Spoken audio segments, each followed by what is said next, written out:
recruté comme maître de conférence. On a monté un diplôme binational, un DESS à l'époque, de plasturgie, donc de mise en œuvre des matières plastiques, avec l'université de Saragosse.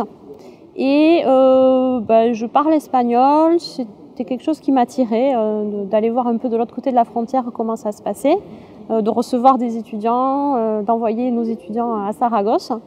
Et donc je me suis assez rapidement impliquée dans l'enseignement et aussi dans l'encadrement, en particulier tout ce qui tenait à la recherche de stage. Puis par ailleurs, on a des liens assez anciens également avec l'Université publique de Navarre à Pampelune.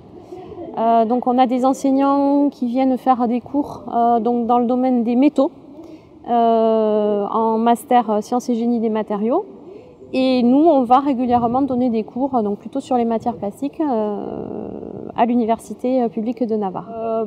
C'est un peu une question de se jeter à l'eau en fait. Une fois qu'on l'a fait une fois, on se rend compte que certes, ça demande un travail de préparation spécifique, mais c'est aussi une satisfaction de s'adresser directement dans la langue des interlocuteurs, donc c'est un cap à passer la première fois.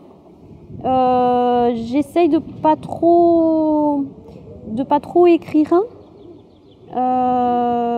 ni en français ni en espagnol, parce que il n'y a pas la même spontanéité. Je dois faire passer un message en un temps qui est assez court. J'ai 5 heures sur 2 jours, donc il faut vraiment être percutant.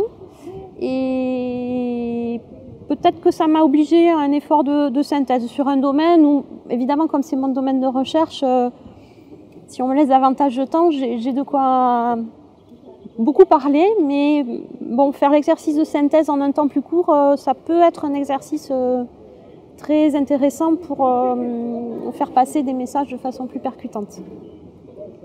Voilà, alors dans la façon de s'adresser aux profs, c'est marrant parce que ça peut être extrêmement divers, c'est-à-dire qu'on peut aller du vouvoiement, du professeur, de choses très formelles, à tout d'un coup se retrouver tutoyé.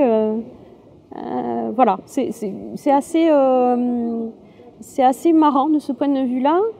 Et peut-être aussi qu'on est plus dans un rapport égalitaire. C'est-à-dire que j'ai davantage l'impression d'aller discuter, partager une expérience que d'aller faire cours, quand je vais faire ce cours-là à Pampelune. Quand j'en discute avec des latino-américains, ils trouvent que mon espagnol est très marqué Espagne. Et quand je suis en Espagne, c'est l'inverse. Je pense que l'accent fait partie de nous et oui, ça peut même être quelque chose en plus, oui, tout à fait.